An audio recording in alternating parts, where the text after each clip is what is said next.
Warren, thank you very much for doing this. Well, thanks for inviting me. It. We have a lot to cover. Let's start with the election. A hard-fought election on both sides, no question. What do you think this election has done to America? Well, we will find out the answer to that. I mean, it clearly was an election like none other I've ever seen. I voted in my first election in 1952. Dwight Eisenhower, Adlai Stevenson. No one went in and voted for Dwight Eisenhower because they didn't like Stevenson. No one went in and voted for Stevenson because they hated Eisenhower. I mean, every vote almost was an affirmative vote. And I'm sure we set a record for what you might call negative votes this time. I mean, people went in and voted against the other person. And that's a huge, I mean, that has real repercussions. And the trend has been in that direction over the years, but we are having, and this was the culmination of it, but we are having elections more and more, partly because what money can do with negative ads and all of that sort of thing. I don't remember negative ads from 1952. They both ran a lot of those. Oh, sure, and the reason they run them is it's been proven that they work, and money is way more of a factor, obviously, in politics now, but it's different when 130 million people go to the polls, with many of them voting for Trump because they didn't like Hillary, and many voting for Hillary because they didn't like Trump. You are a huge supporter of Hillary Clinton. True. You were one of the first big names to endorse her. Do you support Donald Trump as the next president? Oh, sure. I support any president of the United States. I mean, it's very important that the American people coalesce behind the president. That doesn't mean they can't criticize him or they can't disagree with what he's doing, maybe, but we need a country unified by a president, the legitimacy of the president, and he deserves everybody's respect. It's really, we proved with Bush v. Gore, I mean, the whole country went back to work. The Supreme Court decided. I think there were unusual strains within the population in this because there was so much negative campaigning, and the candidates sunk to a lower level in terms of the debates and all of that than we would have had 40 years ago when the famous Kennedy-Nixon debate that started things off. It wasn't intensely personal. You know, you didn't hear the kind of things we heard this time. But you've got to be behind the president.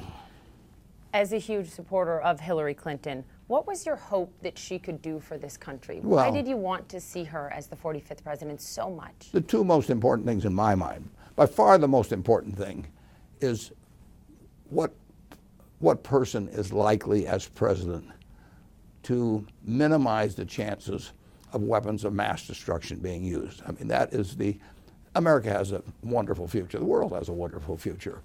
We do have weaponry out there that nobody could have dreamt of 80 years ago. The world changed in 1945. And so individuals, groups, even rogue nations are going to be with us forever who would like to kill millions of Americans. You can't stop the random acts. I mean, you should not hold the president responsible for whether some lone wolf goes out and kills 50 people. It's terrible, but he can't do anything about that. It does make a difference in terms of whether, when you get a Cuban Missile Crisis or something like that. So it's temperament. It's temperament and judgment. And yeah, it's temperament and judgment. And that is the most important job in my mind that the President of the United States has. Other things are going to fall into place. Sure. But one mistake there. So Donald Trump is the president-elect. No, you have questions, it sounds like, about his temperament well, and judgment? You had to choose between two people, and I chose Hillary on that. But that was the number one in my mind. The second thing in my mind is that we've got an unbelievably prosperous country, and loads of people are not participating in that who are perfectly decent citizens who should. So I think, and we will have an ever more prosperous country. I would hope that 10 and 20 years, 30 years from now, a much higher percentage of the people who are willing to work can find a 40-hour week sufficient. They don't have to have a second job or anything of the sort. We can afford that. And in that respect, I agreed with her. I agreed with Bernie Sanders on that as far as that's concerned. To the temperament issue, and you bring up nuclear weapons, do you now trust that Donald Trump has the temperament needed as the leader of the free world to be the one who has those codes? It's important that he does, and nobody knows for sure what does happen if you get a call in the middle of the night. You're hopeful? Well, I'm always hopeful, but there will, North Korea is still there. I mean, there are rogue organizations that, in terms of cyber, nuclear, chemical, biological, they would use those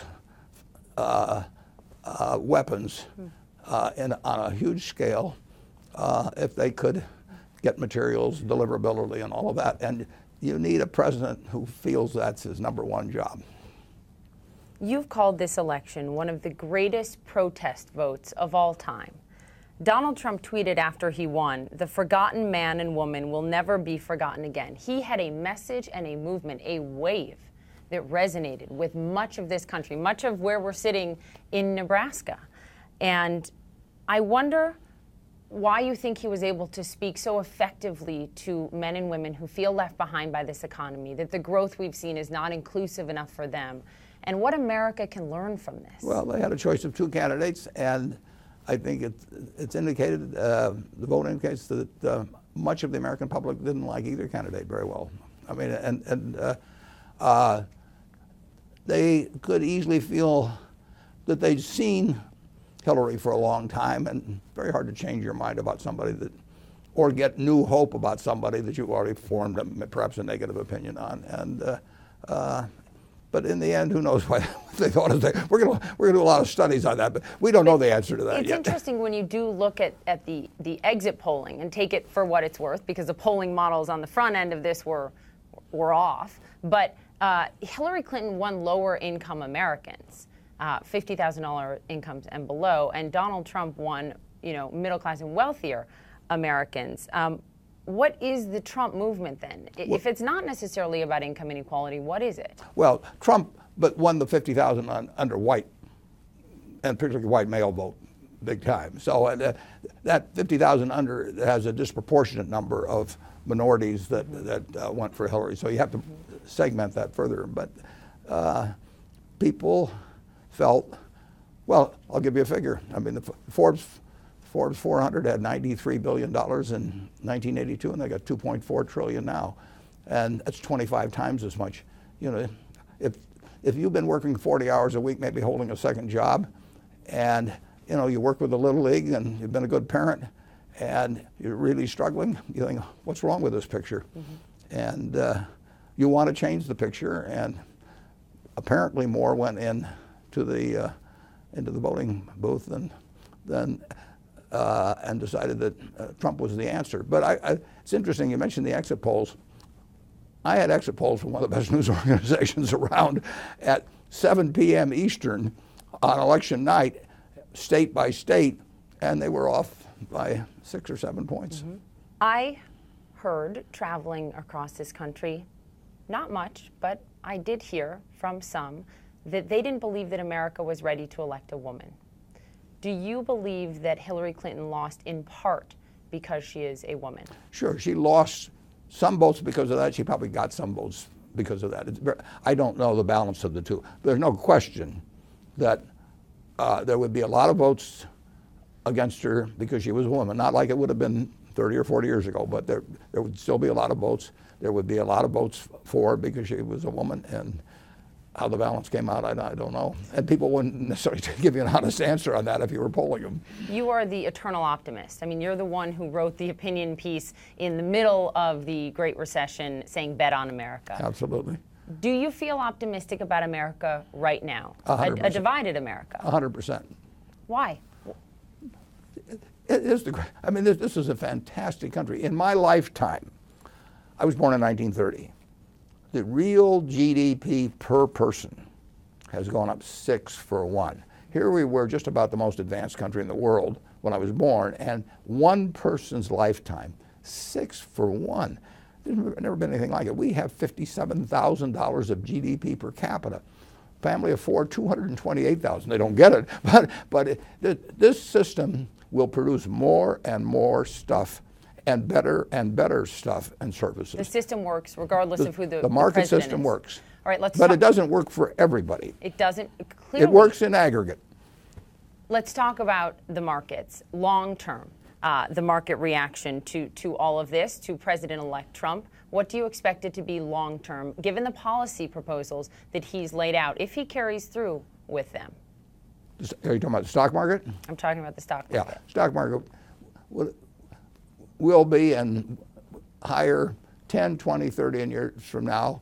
And it would have been with Hillary, and it would have been and will be with Trump. So all of these predictions that the market was going to tank under President Trump? They're silly. Silly. They're silly. Let's dig into some of the proposals that Donald Trump has put out there, the economic proposals, and your take on them. He has suggested and proposed instituting a 35% tariff on goods imported from Mexico and China to this country. A lot of business leaders say that would cause a trade war, that would cause a recession. What do you say? Well, I think it's a bad idea, a very bad idea, but I'm not going to say it'll cause a recession. Anytime you start playing around with retaliatory type trade things, it's very likely you're going to have the other side's going to play too. I mean, that's been the history. The problem for trade, and this is why you need what I would call an instructor-in-chief as president, because you cannot blame anybody that lost their job because their industry moved abroad because there was a comparative advantage with some other country. You can't expect any of them to say, I'm for free trade because it helps the society as a whole. It does help the society as a whole, but the benefits are very diffuse. You know, I may buy the socks I have, or the underwear I have, a few cents cheaper because of the comparative advantage of some other country in producing it. But I don't get down every time I go to Walmart and buy them, I don't say, oh, thank God for free trade. Does it worry you then to hear Donald Trump say he will scrap NAFTA, which he'll have the power to do as president? Well, we'll see what happens. It is true there will be with the Republicans in control of the Senate and the House. You don't think he'll do it? Well, he has to get House and Senate.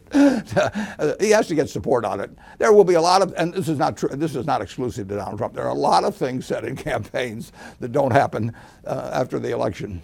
Donald Trump ran on the platform of being a billionaire businessman, arguing that that gives him the unique ability to help all of the Americans, the millions of people who are struggling in this country, who cannot get by on one job, who cannot support their family, and they believe he is their answer.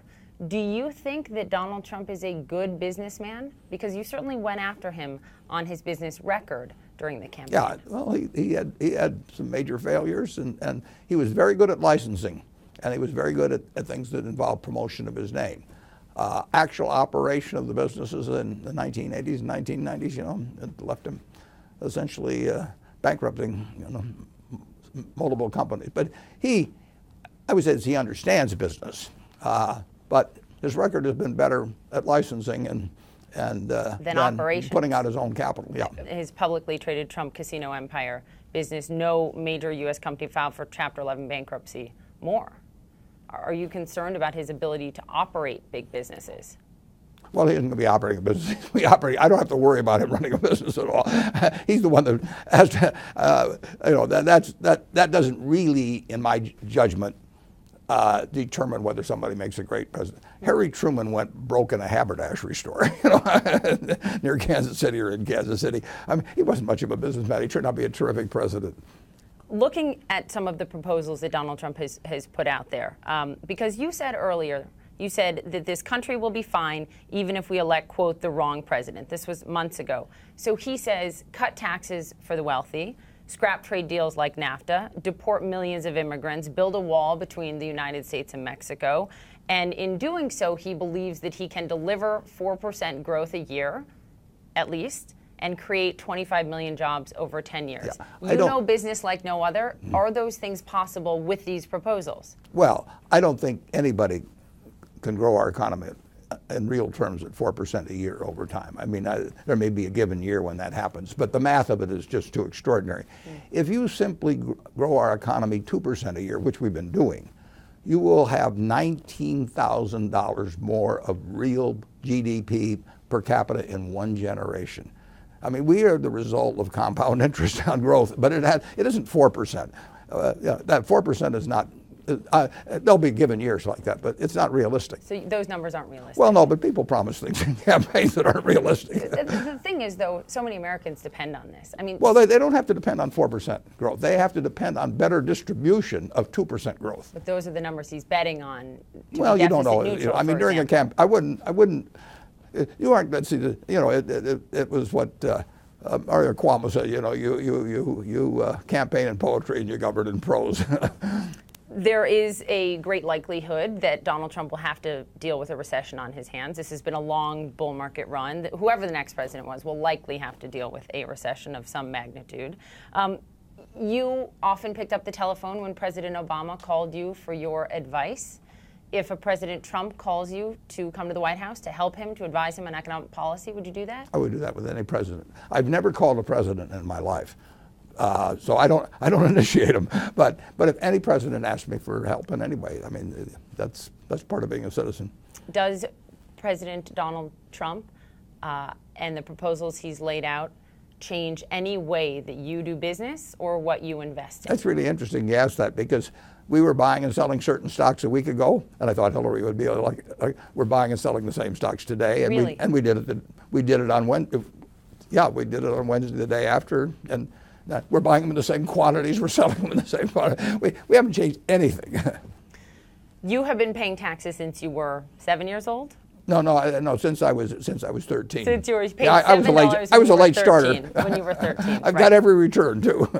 Let's talk about Donald Trump's taxes. You publicly challenged him during the campaign to release his tax returns. You said you would do the same thing, and then journalists and public could ask you guys endless questions about them. That did not happen yet.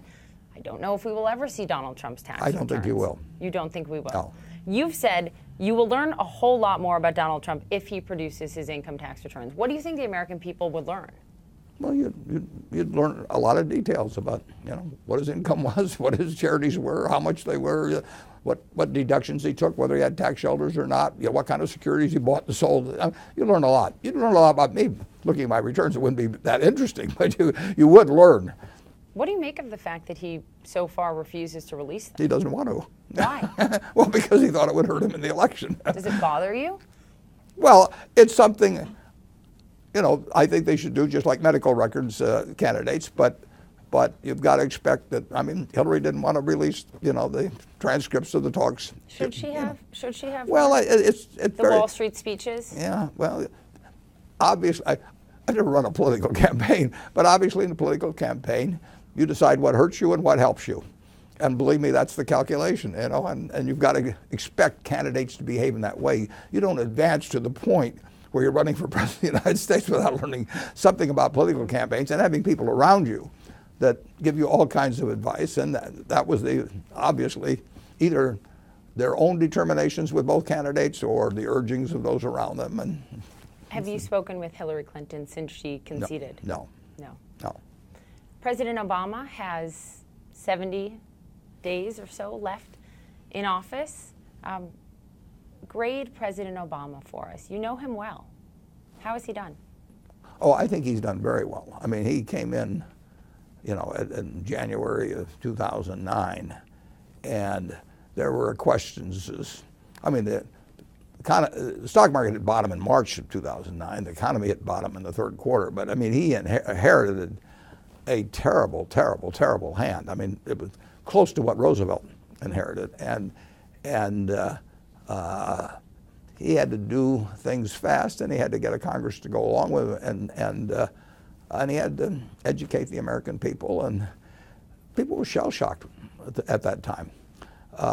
So I think, considering the hand he had, considering later the problems of a divided Congress, I think he's done a terrific job. I have not been disappointed in him at all. So what grade would you give him? Oh, I give him a very high grade. I don't want to try and get it to the decimal points, but I give him a high grade.